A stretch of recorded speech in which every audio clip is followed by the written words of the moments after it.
friends, it's Nancy, and I am here on a weird day, I know. I got a new mat. This is the Tim Holtz Tonic Studios glass mat, and I was concerned that glare was going to be an issue, and it is an issue, but I think we're just going to push through. So I've got this focused in a little tighter so that we can get another look at things. So this was a pot holder, and I took it all apart, took all the stitches out and pressed it. And I'm going to use this to make a pocket in my abandoned house journal that I was following a tutorial by Donna from Past and Pages. I always read it pasta. I don't know what's wrong with me. The batting's kind of interesting. It's like, I don't know, layers and layers of stuff. Anyway, it's gone. I kept the bias binding that went around the pot holder because I thought it was cute. Okay, so here's what I've got going on.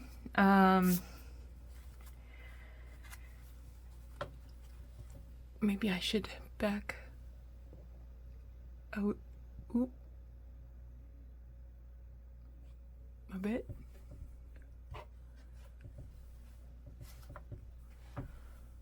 Oh, we can still go. I think we're good now. Okay. So,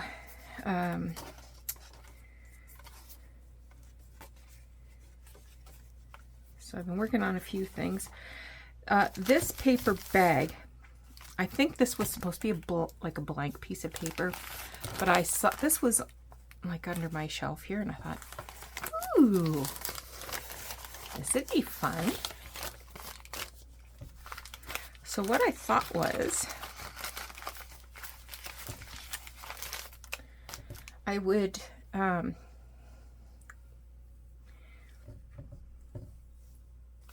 make a pocket on that paper bag. Maybe it's going to be too small.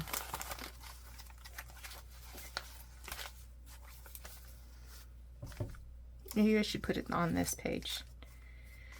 Okay, so the first thing I want to do is turn this inside out, and do I want to do that?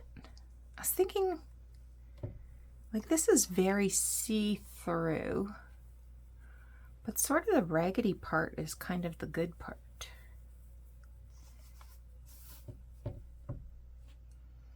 What if I just did a little bit across the top? Maybe I could even use a different fabric, like this ticking maybe.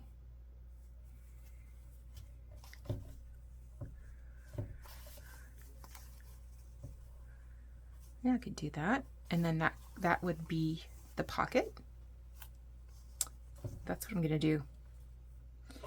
All right, hold tight. Okay, got that stitched down. So I just zigzagged some ticking across the top to make a smooth transition for anything being tucked in there. And then I just zigzagged around the edge. I also mushed down where the needle popped through the paper to give it a flatter look.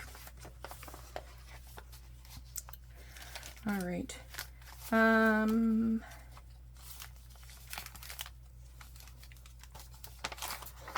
Now I'm confused. Oh, okay. Donna said that she likes to add trim to any pages that are blank. So this one is just a coffee dyed piece of paper. So I'm not sure where this trim came from, but it's nice and raggedy. So I've just glued it down with a little bit of paper glue stick So I'm going to do a zigzag on this as well. And I managed to empty this spool of thread. So I'm going to switch to a different color brown.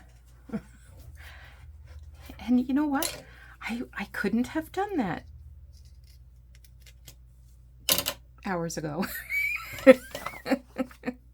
I'm just adjusting my whole outlook here.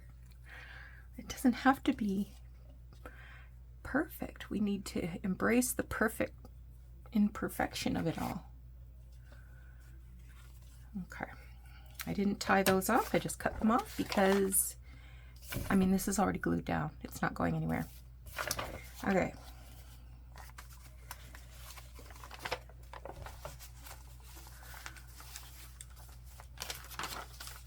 That's a grid. I feel like this needs something. I'm wondering what I brought down. Ooh! Okay. Oh, just dropped some stuff on the floor. This is from an old piece of something. I don't know what. So I think I will put that on the braille paper.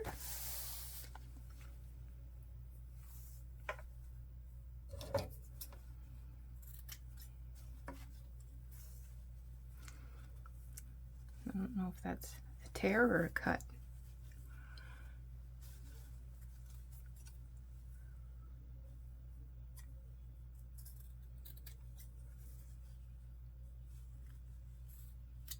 Okay.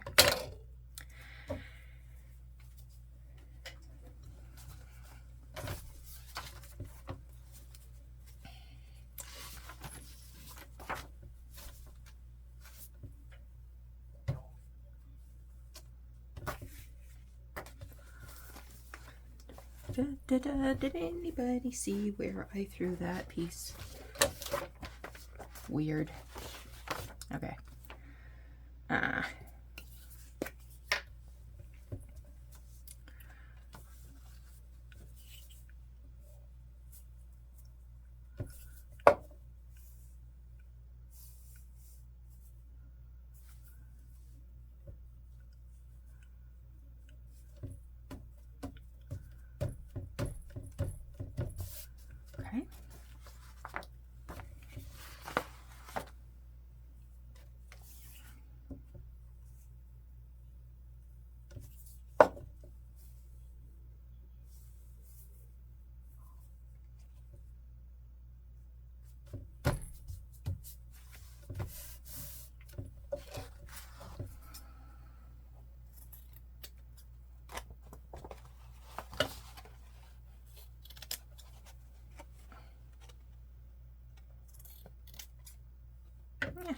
Looks good to me. Okay, let me stitch this. I really want to use this piece of tape. So it is bias tape. It is cut on the bias. I think I'm going to wrap it around the page edge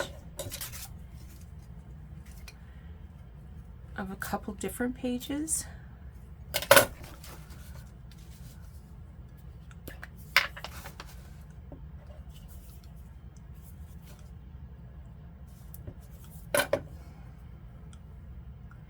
Doesn't precisely go with the colors that I'm using in this journal, but who cares?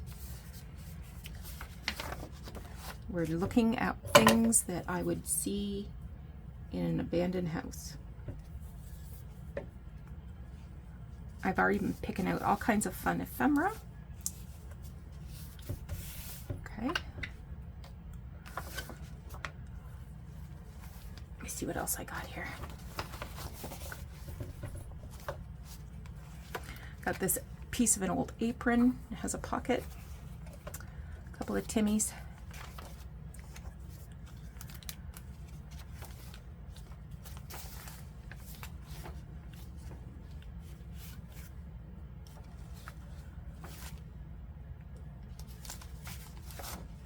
Maybe this one.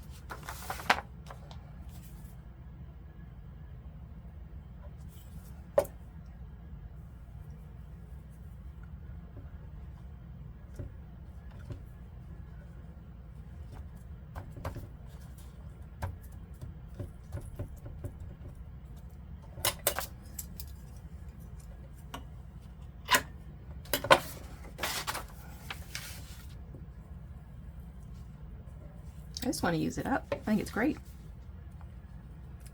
And it's great to be able to point back to, you know, where it came from, what its history is. So I actually found this pot holder in one of my carts, my Raskog carts. Okay, I think I'm gonna go this way. I have a little itty bitty piece left. Maybe I can put it on.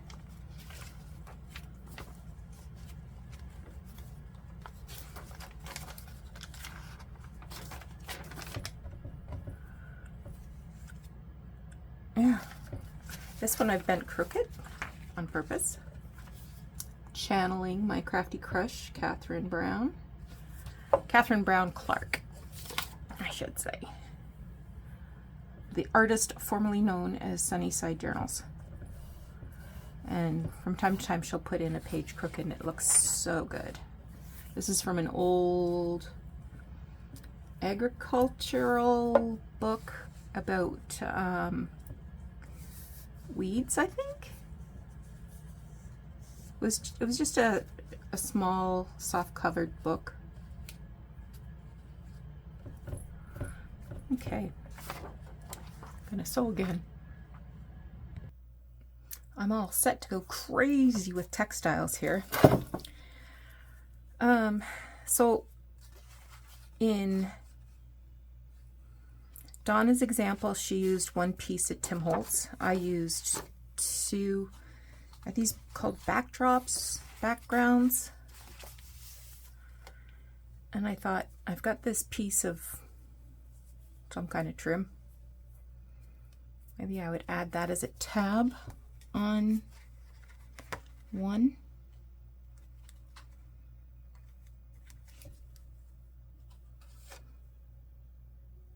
I'm going to use my Fabri-Tac for that.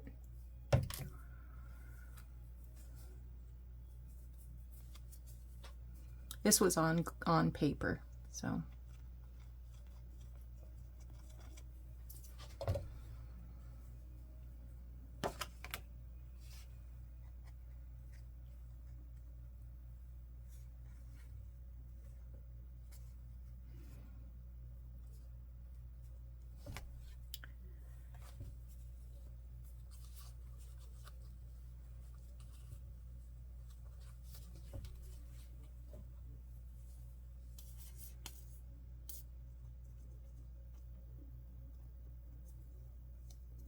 Okay. Not even sure if I'm on camera because I've got it pulled in pretty close.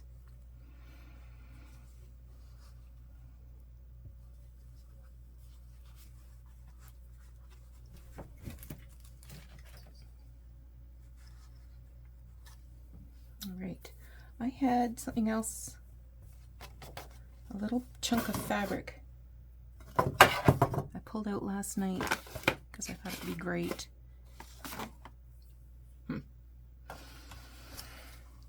I have this cute little enamel dish. It's got the original label on it, and I just toss scraps of things I'm working with or on, or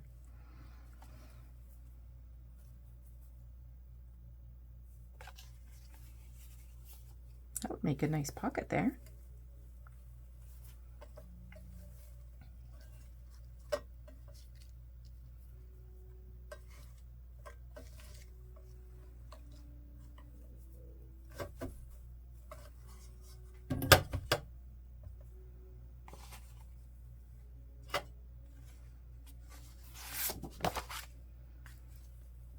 It's almost the perfect size, isn't it?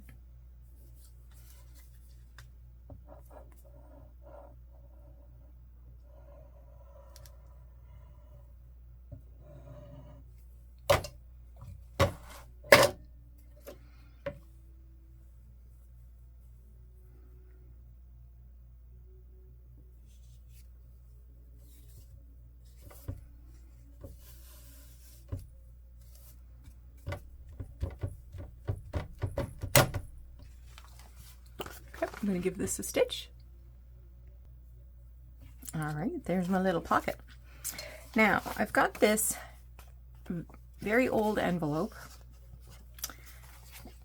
And I don't, this is a picture of a factory.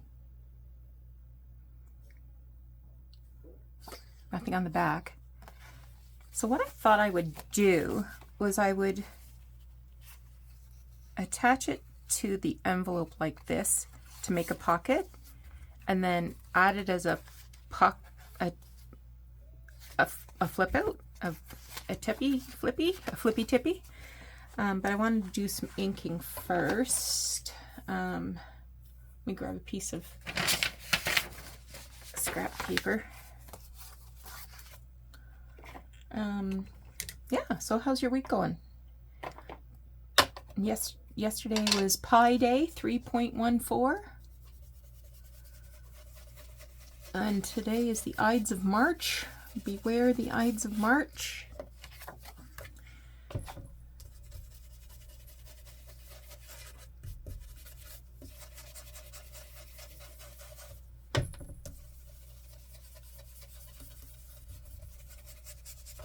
Okay.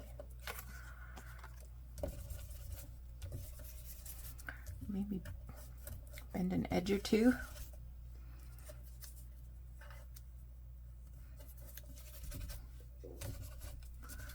All right.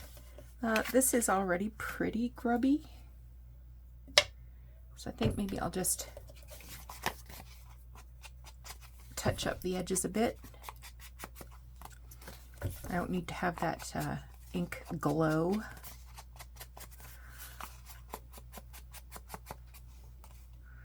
I like that it's not perfectly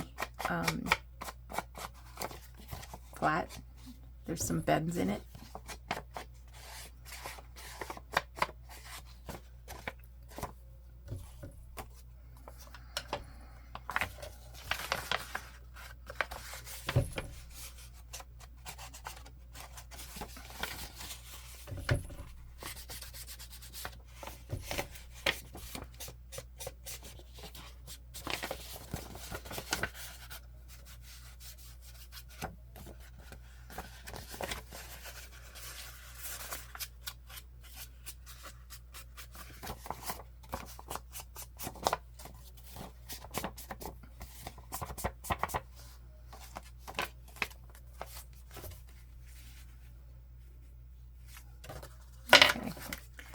So I'm just going to add a couple of drips of glue to hold this onto the envelope.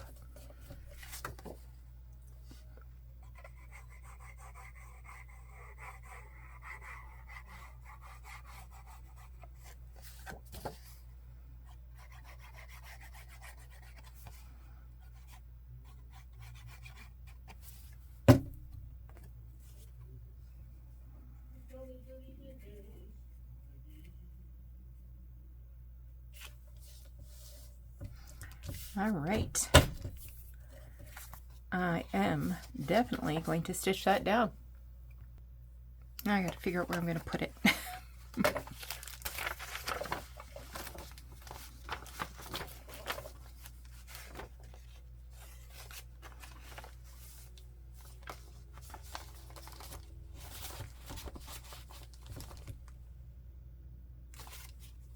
Maybe.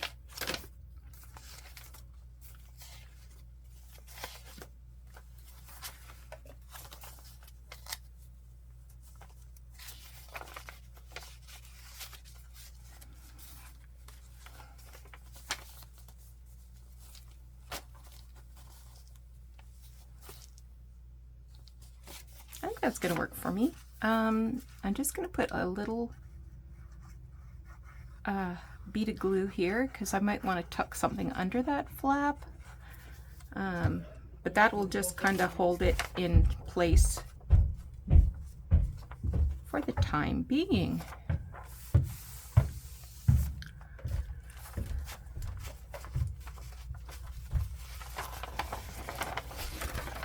Maybe I want to move it up.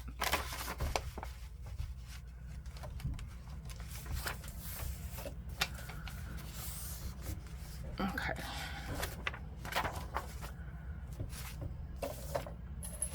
So I'm just having a blast, as you can see.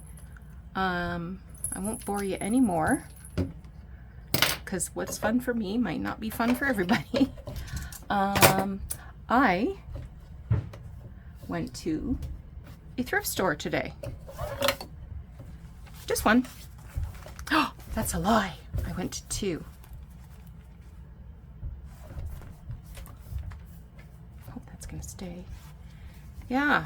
So let me just set this aside and grab my purse.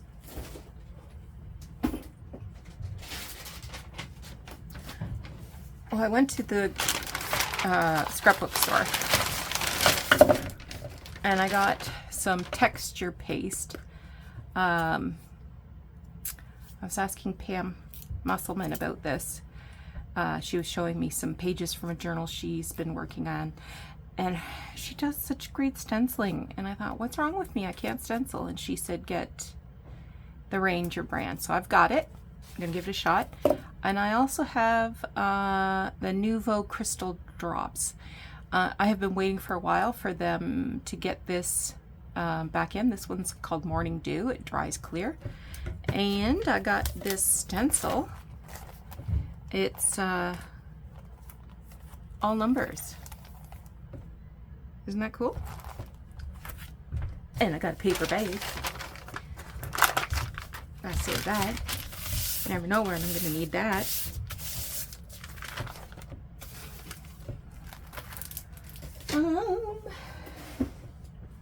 There's my shoes. There's my coffee mug. There's my receipt.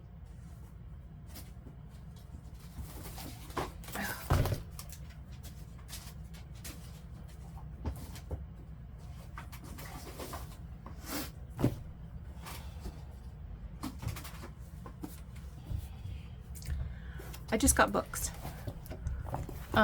So this is from 2021, I think. So it was a year. So I paid $1.29 for it.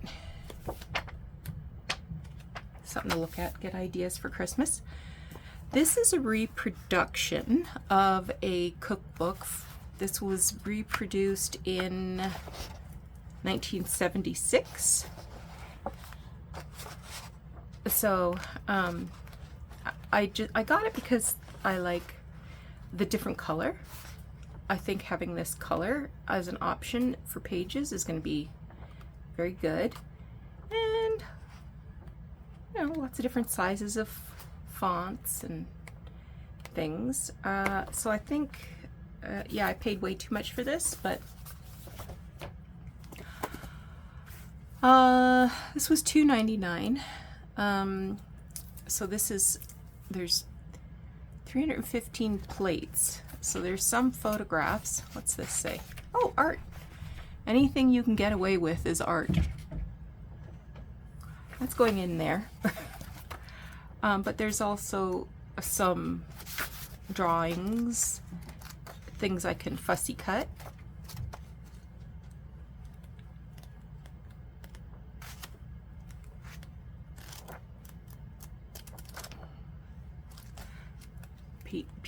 Pieces from old masters and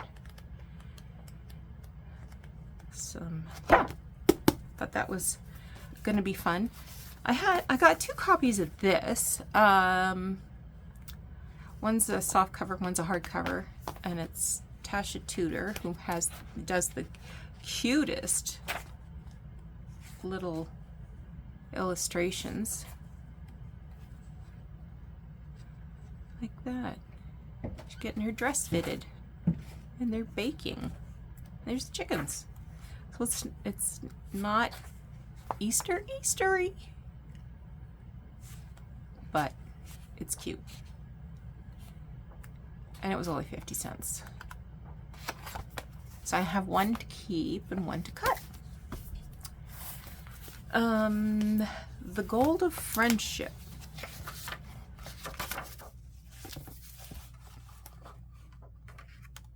So it has some little fussy cuts that I can, ooh.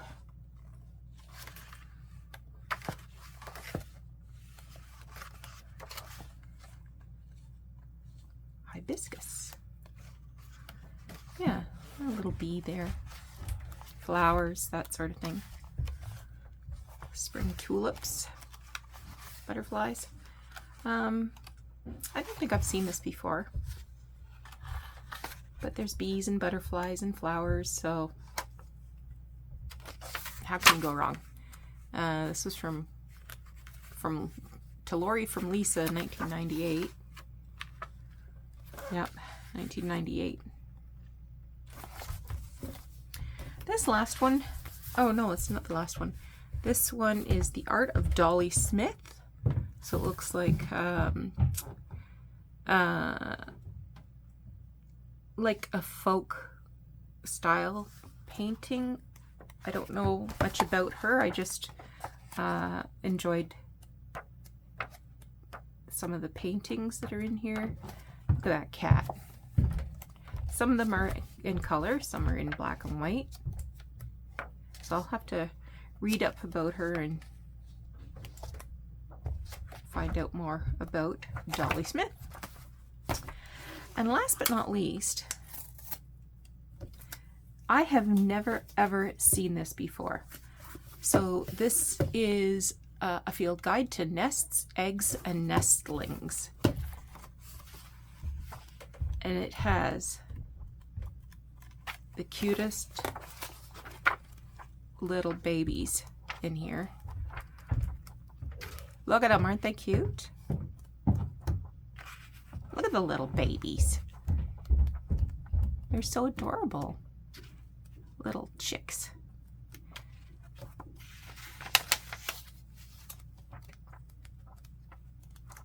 And then at the back of the book, they have pictures of eggs.